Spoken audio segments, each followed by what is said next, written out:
opinion? So that is a very good question because number one, on your first travel, first time to go to America, whether you're going as a student or you are going as DV Lottery winner or traveling, don't carry any type of food.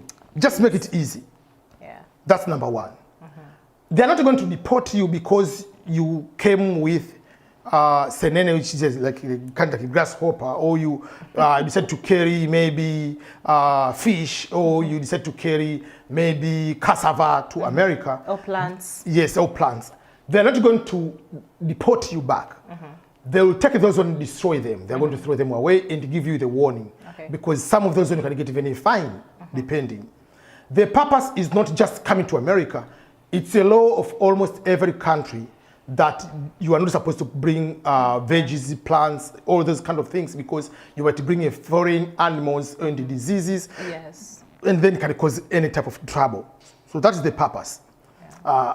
Especially Canada, they're very strict. So for those people who are watching Netflix, there is a TV show is called CBP, Customs and Border Protection Officer.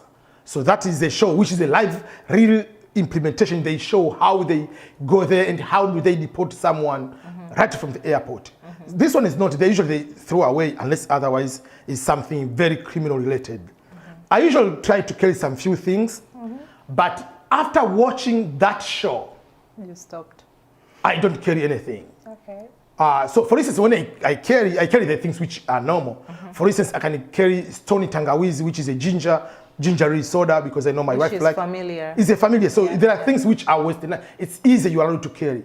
If you carry the flour, you are allowed to carry. There are things which are okay to carry them, but don't carry the actual unnecessary type of food.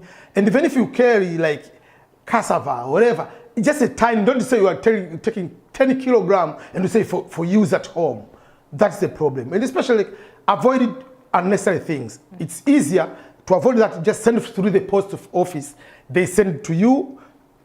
Is a safer way than going through the airport. Because the airport, there are so much scrutinization compared to the, yes, the post office, they do that, but the airport, because even if they're not deporting, the first time, assume you won the DV lottery, and the first time they keep you for 2 hours questioning about the local food, which they do not know what is that. It is a necessary bad experience to start in a new country. For the first time, Yeah, okay. Okay. For we ladies, let me ask this. Yes. We know that we love, just question, I'm just joking, but I know it might sense somehow. What do you advise to people who thinks like, when you're going to America, you don't have to go with any such kind of clothes and think that you might get a lot of clothes there. And for those who are carrying a lot of clothes, a big luggages, for them to help them to reduce some of the expenses at the airports. What? Yeah. So first of all, if you are going there as a DV lottery winner, you can carry as much as you can because technically you are not coming back. Yeah. But if you're going as a student, please don't do that, because you'll go with so many things and you end up throwing them away because you'll buy new things from America to bring back to your home country. So if you are going there for a shorter time, just going there, studying, whatever, carry a few things. But if you are going there permanently as a green card lottery, you're allowed to carry as many possible, because you are allowed to carry 2 luggage of each 23 kilogram, which is 50 pounds. They use pounds, but it's 50. So technically you are supposed to carry 2 luggages, total of 46 kilogram.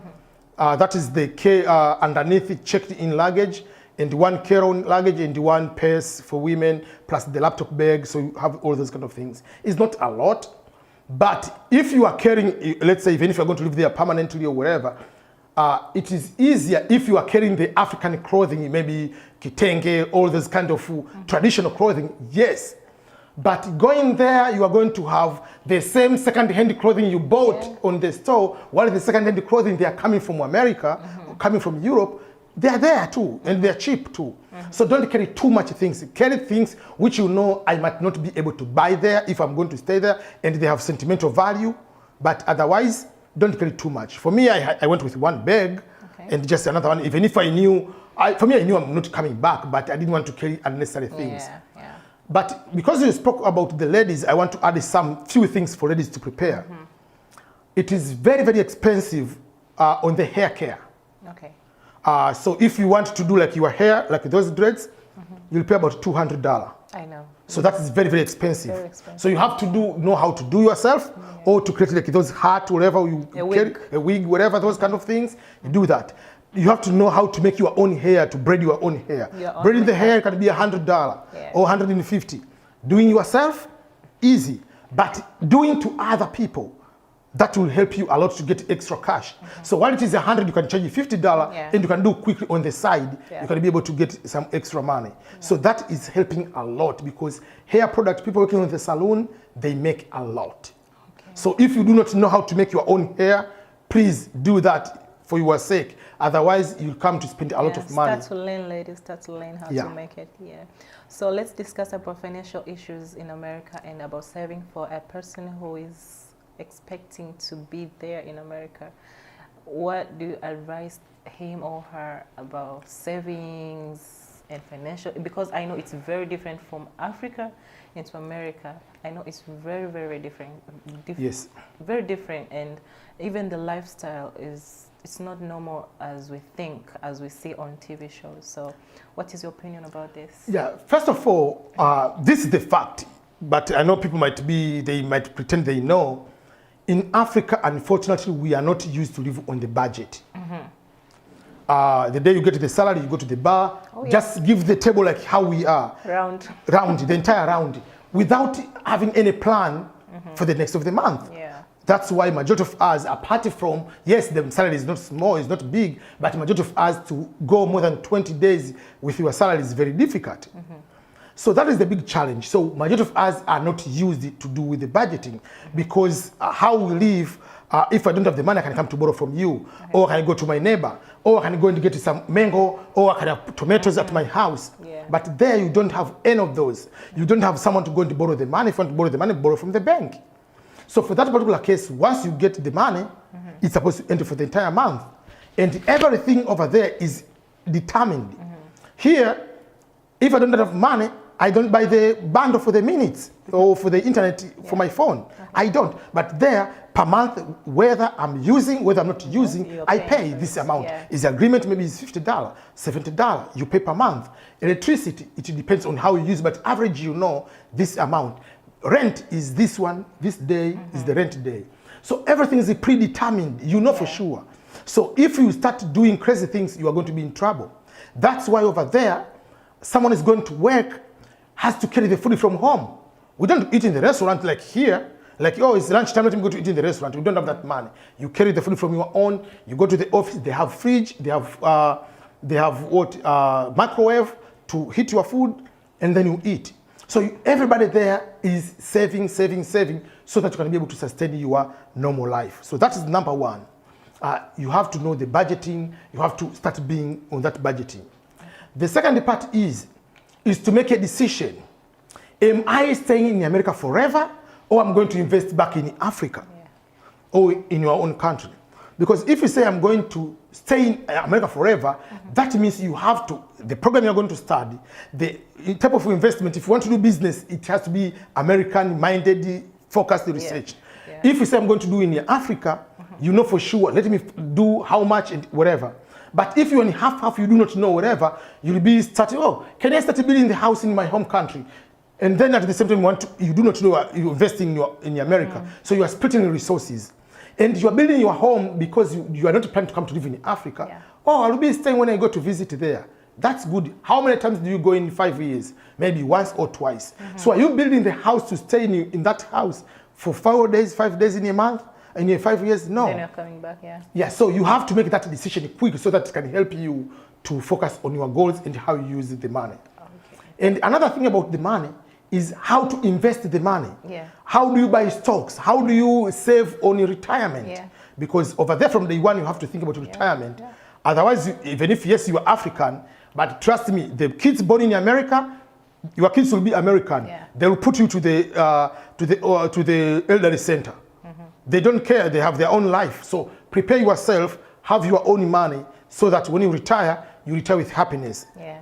So that is something else also to think about. But overall, there are so much expenses, but the money is there. You get the money and the money goes out. So you have to have a spirit of working harder and saving at the same time. Sometimes when in Africa, you have so many ways on how to save, but majority of people, they don't save much, unless otherwise those people have those groups like SACCO or called SACCOs, depending on the country. Those kind of small groups helps a lot. Okay. In America, we don't have those. So your money is in the bank. So those are the things I can say. You can try to look and be more, not stingy, but just more about mindful of your money and how you use it. And if I want to buy something, is it worth it to buy it? Because there is so much stuff to buy. And if it's necessary. Yeah. Okay. Lastly, I would like you to tell us more about credit cards, because I've been going through a lot of interviews on YouTube channel, and they've been talking about when you get in America, they'll give you credit cards. So if you don't, though I had one of your interview with Angel Bernard, like you've been talking about their credit cards, and she was saying like, if you don't know what you're doing, you'll get yourself in trouble. So can you tell us just a little bit about it? Yes. Because here in Africa, we obviously use cash, and you know, that's the problem for us. Not all of the people, they have, most of them, they don't have this experience of using cards. So can you tell us just a little bit about credit cards? So there are debits and the credit. Yeah. Debit is the money in the bank, your actual money you put in the bank. Yes, you have the card.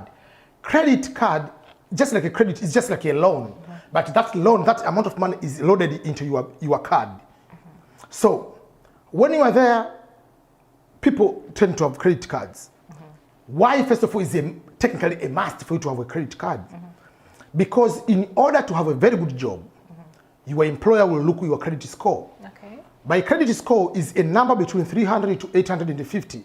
That is the number on how they can trust you with the money usage and the money, overall with the use of money. Okay. Here, as you said, you are using cash.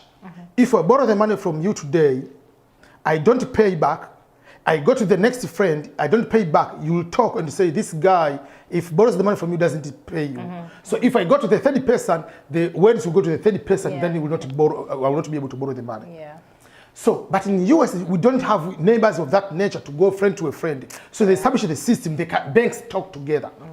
So if you want to get a good job, they look like this person having a lot of debt. So that if you have a lot of debt, you will be a corrupt person or will be stealing the money. If you want to get into apartment, to rent an apartment, they are looking, are you able to pay? They are looking on the credit score. If you want to buy a house, they are looking at the credit score. If you want to go to buy a vehicle, like a loan, you have to credit score. So credit score is everything. And it doesn't matter whether you're black, whether you're white. There is a way on how to use it. Let me give you an example. So one of the way, I mean, obviously there is a credit card. If you don't pay your bills like electricity, whatever, they report you. So any bill you have, you don't pay, they report you. This person is defaulting, so it's going to be negative. And accepting more debt credit card is hurting you. Why? Because you are borrowing, you are going to borrow the money from so many companies, you are not reliable. And then let's say you have a credit card of $1,000 US as limit, maximum. And you use 985. That means this person is not reliable, has used the entire loan up to the end. So when you are given the credit card, there are tricks. Number one, don't use up to a half, so that you can have bigger balance, that you have the money, but you are not spending randomly. Secondly, if there is a minimum, they say pay maybe $20 per month, pay 21, 22, 23. The machine says this person pays more than a minimum. So the point is, wherever you have the credit card, you have to pay on time. You have any obligation, phone bill, whatever bill, you have to pay on time as required. But as I said, if you add even $1, it reads that you are paid more than minimum. That is another way. But because we do not know that, so as immigrants, we go there, oh, credit card, you accept one, you take another one, you are taking the debt to, you find a girl, you're taking the debt to the movie theater, whatever. The credit card is not for debt. Credit card is not to go to buy Jordan shoes. credit card is just, use a credit card as a technique on how you can build a score. And especially for immigrant, you just came there, you were started negative. Like you don't have a credit at all. While you find a 25-year-old kid in America already has over 10 years of credit score or credit history. So you don't need to just have a credit card, especially brand new immigrant, to build a score. Not just to use that money as a free money, because you have a very big trouble down the road. Okay, thank you so much. No more questions? No more questions? I'll get back to you if I had more. So thank you so much. Thank you so much. I really appreciate for you spend time with EBM scholars on the show and being one among the people who have been very, very supportive. I appreciate it. Thank you. Can't wait to see you in America as a DV Lottery winner. Yeah, thank you.